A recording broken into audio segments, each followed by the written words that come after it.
Que decepção, meu povo.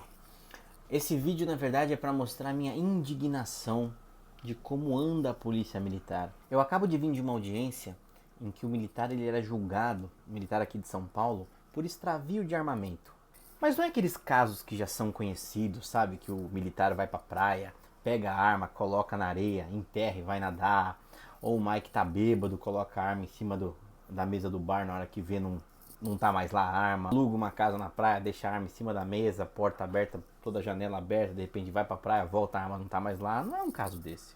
É de um militar simples, um soldado PM, que trabalhava em São Paulo e de final de semana voltava para casa, para o sítio onde ele vivia com o pai dele, viveu a infância toda, e ia ajudar o pai dele nos trabalhos na roça.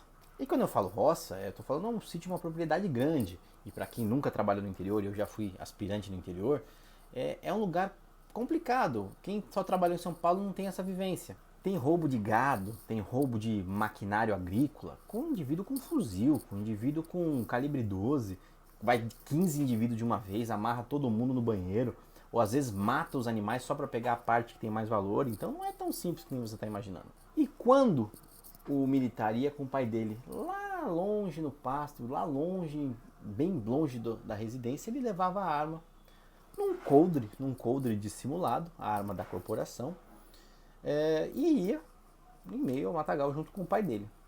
O mesmo coldre que todo mundo usa.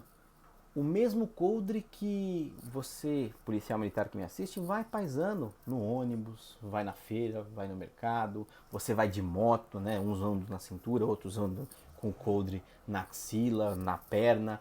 O mesmo coldre que todos usam, soldado a coronel.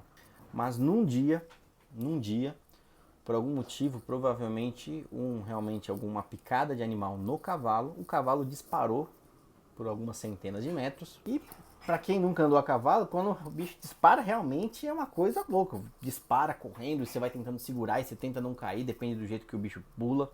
E povo, pensa no mato alto. Pensa num lugar assim que até onde a vista alcança é pasto, pasto, mato que vai até o joelho. Quando conseguiu parar o cavalo, quando conseguiu ver a situação, viu que estava tudo bem, está tudo certo, verificou que a arma caiu do coldre. De imediato, né, você imagina um policial militar, você nessas condições, de imediato dá aquele gelo, começou a voltar todo o trajeto do cavalo buscando esse armamento. Povo, para quem não está entendendo, o mato era realmente alto, é uma coisa assim absurda, uma coisa incrível. Eu nunca tinha visto um mato tão alto assim para andar a cavalo, né? Eu sou mais da cidade, faz tempo que eu não vou para o interior andar a cavalo, mas surpreendente, realmente até onde a vista alcança é pasto. O Mike tentou de tudo, tentou e não localizou o armamento. Ligou para sua companhia, falou com seu comandante de companhia, explicou a situação. O comandante de companhia falou: antes de fazer o BO, volta lá, tenta procurar, tenta achar. O Mike, não contente, ainda foi lá, comprou um detector de metais e ficou o dia inteiro tentando achar o armamento. Não encontrou, avisou a companhia, foi avisado o comandante de batalhão e foi, adivinhe, instaurado o IPM. IPM por extravio de armamento, né? Para verificar se houve as condutas do artigo 265, 266 do CPM, de extravio culposo de armamento. E agora divide opiniões, né? Você acha que o Mike teve culpa? E quando eu falo culpa, eu falo de negligência, imprudência ou imperícia. Você acha que o policial militar ele teve alguma conduta ativa ou omissiva na cautela do armamento? Isso pode ser meio subjetivo para alguns. Pode ser que alguns vão falar que sim, outros vão falar que não. Mas eu quero que você avalie a situação longe da cidade. Vamos dizer assim, né? Para quem está na cidade de São Paulo pode falar assim, ó, realmente é muito incoerente, ele foi imprudente, foi negligente. Mas pensa no policial militar do interior. Porque se você pensar na cidade, o militar que está de moto cai da moto e perde a arma. Foi negligente? Foi imprudente? O policial militar na viatura sofre um acidente de viatura, capota a viatura, como infelizmente eu já vi acontecer, e perde o armamento. Ele foi negligente? Não me refiro ao acidente, não me refiro à condução do veículo, me refiro à perda do armamento.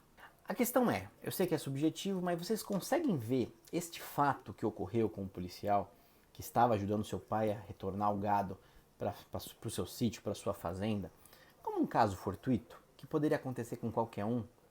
Algum de vocês já teve a experiência de colocar arma no coldre quando está dirigindo o seu carro particular e no andar do veículo de repente você perceber que a arma caiu assim, caiu no meio do freio de mão? Dá um gelo na espinha, né?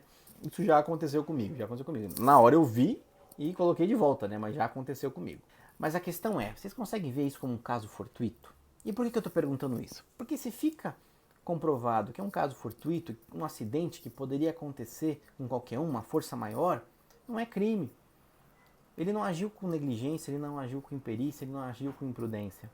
O policial militar confessou todos os fatos desde o início do processo, no inquérito e perante o tribunal, perante aqui a auditoria militar. Está respondendo o PD, porque o sítio era divisa com o estado de São Paulo e ele foi para o município, para o estado de lá, sem fazer o documento. Então está respondendo o PD, confirmou no PD, não se omitiu. Assinou para pagar o armamento. Falou, vou pagar o armamento. Realmente eu fiz, pode descontar do meu lerite. Enfim, já aceitou administrativamente que é culpado, já aceitou civilmente que é culpado. No meu entender, né, e não só porque eu sou o advogado do réu, mas é um caso claro de atipicidade da conduta. Porque, por mais que ele perdeu, ele estava no cavalo, ele não foi negligente. Ele estava com a arma no coldre. Nós tivemos testemunhas que viram que ele usava o coldre todo o tempo, que ele sempre estava com o coldre, que ele nunca respondeu nada na SJD, nunca respondeu inquérito, nunca respondeu PD, nada. Atitude ilibada, uma moral ilibada desse jovem policial. E ainda que tivesse agido culposamente, por exemplo, tivesse sido demonstrado, ao meu entender, culpa, nós tentamos implementar aqui em São Paulo, estamos brigando com isso, para tentar fazer com como outros estados já acontece, uma aplicação do acordo de não persecução penal. É quando crimes assim com pena mínima abaixo de 4 anos, sem violência ou grave ameaça, que não ferem, por exemplo, hierarquia e disciplina, o Ministério Público entenda que as medidas extrapenais, por exemplo, administrativa e civil, já é o suficiente para o réu, para evitar esta conduta do réu. E com isso ele não tem uma ficha criminal. Mas é claro, São Paulo é São Paulo. São Paulo é do tempo do onça. Aqui TJM não aceita. Para conseguir mudar isso só lá em cima, a gente está tentando chegar até o STJ e STF para tentar mudar isso e fazer o TJM ser obrigado a aceitar essas situações. Mas até aí tudo bem, não é de São Paulo aceitar. Mas a questão é, o que muito me surpreendeu é que no mérito, os 5 juízes militares, os 4 juízes militares e o juiz togado, entendeu que houve culpa do policial. Sem mencionar, mas alguns falaram que o militar não tinha que ficar andando armado em outro estado. Que o material do estado de São Paulo é para defender o estado de São Paulo, não defender o estado de lá. Começaram a criticar a destreza do menino de andar a cavalo. O menino que nasceu em cima de um cavalo. Desde pequeno ele falou isso. Ele andava e ajudava o pai dele na fazenda. Que andar armado num cavalo requer especial destreza. Ele foi negligente só por subir um cavalo armado. Eu acho que a Polícia Militar de São Paulo ainda tem uma cavalaria. Pode ser que eu esteja enganado. Aí começaram a criticar o coldre que ele utilizava do cavalo. Porque não era um coldre super max top, que é fechado, que tem... Vocês entenderam. Aí eu começo a ver, realmente a Justiça Militar de São Paulo, ela tá muito arcaica. Não é uma nem 2 vezes que eu já oriento meus clientes em alguns crimes, né, que você vê que, povo, o cara não é um criminoso. Ele perdeu a arma. Que nem eu falei, num caso diferente daquele Mike que enterra na areia para ir nadar. Como o direito penal militar precisa de atualização. Aliás, essas atualizações já ocorreram com a Constituição de 1988 e com algumas mudanças legislativas que afetaram o Código Penal Comum. Com subsidiariedade do Código de Processo Penal Militar, você pode utilizar algumas situações do Código de Processo Penal Comum, como por exemplo o ANPP, o Acordo de Não Persecução Penal. Só São Paulo não utiliza. Aí vocês vão falar, mas a pena é baixa, militar, sabiam para que vieram, tá contente de pé de baixa. Povo, esse militar, nós vamos até Brasília, mas esse militar, ele vai ter uma ficha criminal por perder o armamento. Quando ele for no poupa-tempo, puxarem a capivara dele lá para fazer qualquer documento, vão ver lá, regresso. Vai ter um constaquezinho lá.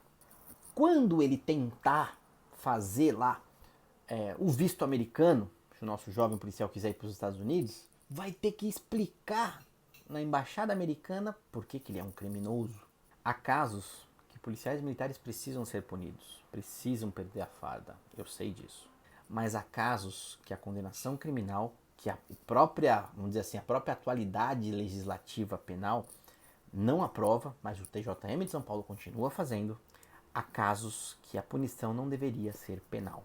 A punição penal é um tiro de canhão numa mosca.